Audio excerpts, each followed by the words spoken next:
Let me introduce myself, Bernard Shaw. I am asked to give you a specimen of spoken English. But first, let me give you a warning. You think you are hearing my voice, but unless you know how to use your gramophone properly, what you are hearing may be something grotesquely unlike any sound that has ever come from my lips. A few days ago, I heard a gramophone record of a speech by Mr. Ramsay MacDonald, the parliamentary chief of the British Labour Party, who has a fine, deep Scottish voice and a remarkably musical and dignified delivery. What I heard was a high-pitched, sharp, cackling voice, most unmusical, suggesting a small, egotistical, very ill-mannered man complaining of something.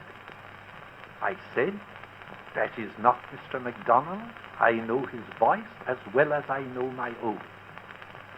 The gramophone operator assured me that it was, and showed me the label on the record to prove it. I said, "No, that is not Ramsay MacDonald. But let me see whether I cannot find him for you." Then, as the record started again, I took the screw which regulates the speed and slowed the record down gradually until the high-pitched yapping changed to the deep tones of Mr. MacDonald's voice, and the unmusical, quarrelsome self-assertion became the melodious rhetoric of the Scottish orator. "There," I say, "that is Mr. MacDonald." So you see, what you are hearing now is not my voice unless your gramophone is turning at exactly the right speed. I have records of famous singers and speakers who are dead, but whose voices I can remember quite well. Adelina Patti, Sarah Bernhardt, Charles Santley, Caruso, Tamagno, but they sound quite horrible and silly until I have found the right speed for them, as I found it for Mr. MacDonald. Now the worst of it is that I cannot tell you how to find the right speed for me. Those of you who have heard me speak, either face to face with me or over the wireless, will have no difficulty. You have just to change the speed until you recognize the voice you remember. But what are you to do if you have never heard me? Well, I can give you a hint that will help you. If what you hear is very disappointing, and you feel instinctively that must be a horrid man, you may be quite sure the speed is wrong.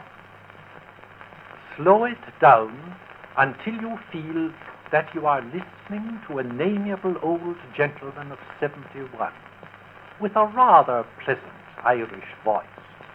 Then that is me. All the other people whom you hear at the other speeds are impostors, sham Shaws, phantoms who never existed.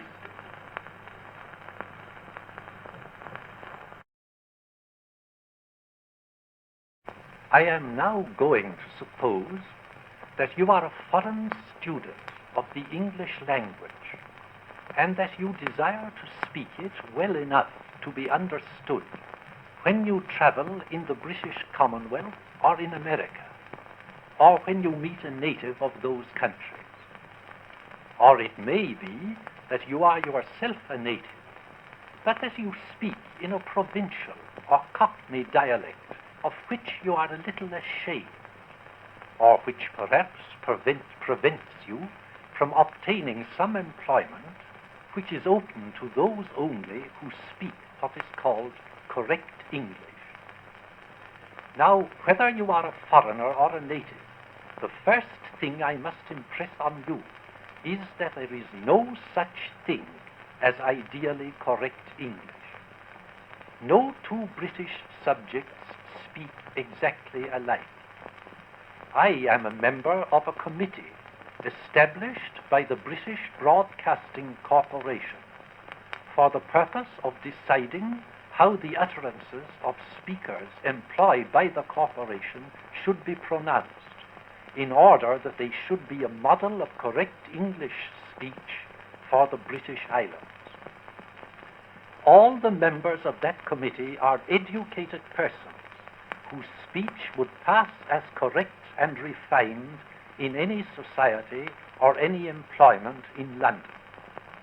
Our chairman is the poet laureate, who is not only an artist whose materials are the sounds of spoken English, but a specialist in their pronunciation.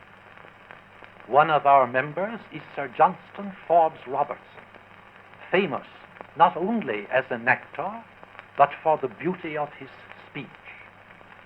I was selected for service on the committee because, as a writer of plays, I am accustomed to superintend their rehearsals and to listen critically to the way in which they are spoken by actors who are by profession trained speakers, being myself a public speaker of long experience. That committee knows as much as anyone knows about English speech, and yet its members do not agree as to the pronunciation of some of the simplest and commonest words in the English language. The two simplest and commonest words in any language are yes and no, but no two members of the committee pronounce them exactly alike.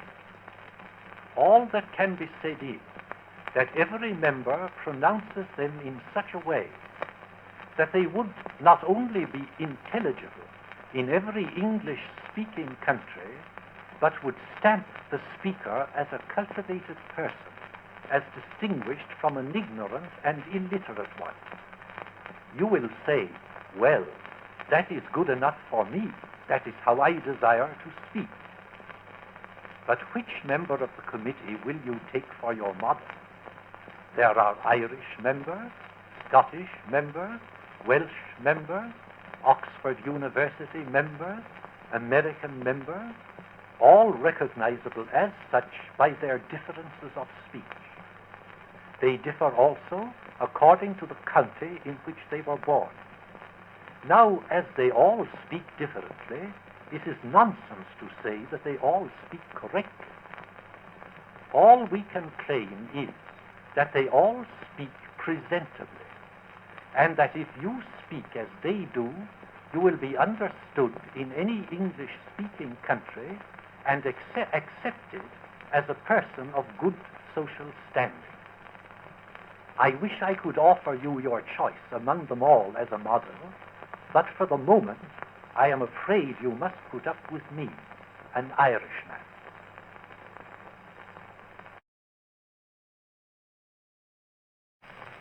I have said enough to you about the fact that no two native speakers of English speak it alike. But perhaps you are clever enough to ask me whether I myself always speak it in the same way. I must confess at once that I do not. Nobody does. I am at present speaking to an audience of many thousands of gramophonists, many of whom are trying hard to follow my words syllable by syllable. If I were to speak to you as carelessly as I speak to my wife at home, this record would be useless. And if I were to speak to my wife at home as carefully as I am speaking to you, she would think that I was going mad. As a public speaker, I have to take care that every word I say is heard distinctly at the far end of large halls containing thousands of people. But at home, when I have to consider only my wife sitting within 6 feet of me at breakfast, I take so little pains with my speech that very often Instead of giving me the expected answer, she says, "Don't mumble, and don't turn your head away when you speak. I can't hear a word you are saying." And she also is a little careless. Sometimes I have to say, "What?" 2 or 3 times during our meal, and she suspects me of growing deafer and deafer, though she does not say so, because, as I am now over 70, it might be true. No doubt I ought to speak to my wife as carefully as I should speak to a queen, and she to me as carefully as she would speak to a king. We ought to, but we don't. Don't, by the way, is short for do not. We all have company manners and home manners.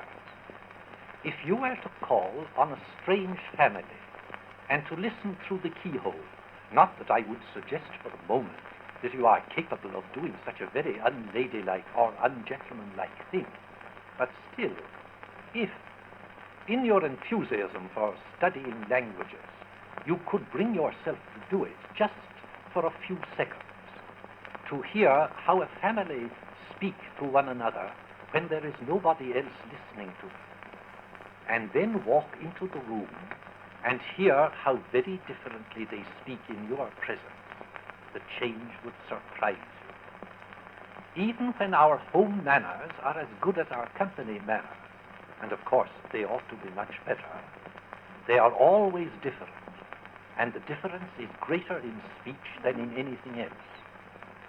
Suppose I forget to wind my watch, and it stops. I have to ask somebody to tell me the time. If I ask a stranger, I say, "What o'clock is it?" The stranger hears every syllable distinctly.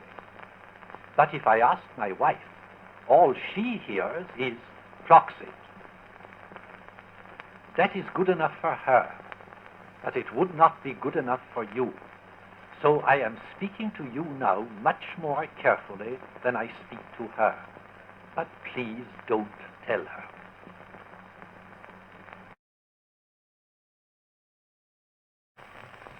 I am now going to address myself especially to my foreign hearers. I have to give them another warning of quite a different kind. If you are learning English because you intend to travel in England and wish to be understood there, do not try to speak English perfectly, because if you do, no one will understand you. I have already explained that though there is no such thing as perfectly correct English, there is presentable English, which we call good English. But in London, 999 out of every 1,000 people not only speak bad English, but speak even that very badly. You may say that even if they do not speak English well themselves, they can at least understand it when it is well spoken. They can when the speaker is English.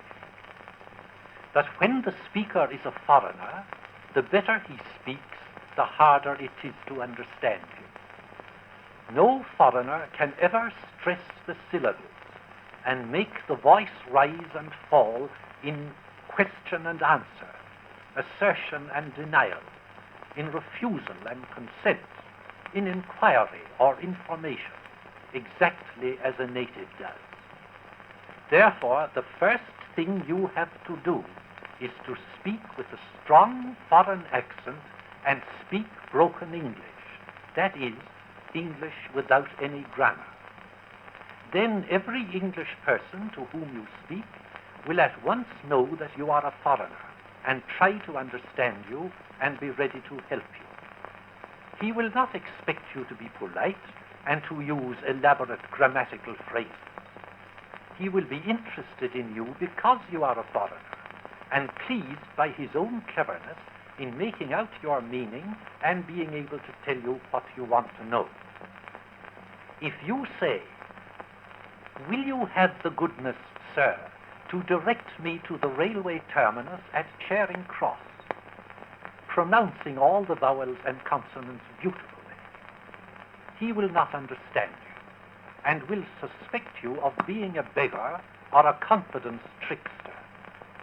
But if you shout, "Please, Charing Cross, which way?" you will have no difficulty. Half a dozen people will immediately overwhelm you with directions. Even in private intercourse with cultivated people, you must not speak too well. Apply this to your attempts to learn foreign languages, and never try to speak them too well. And do not be afraid to travel. You will be surprised to find how little you need to know, or how badly you may pronounce. Even among English people, to speak too well is a pedantic affectation. In a foreigner, it is something worse than an affectation.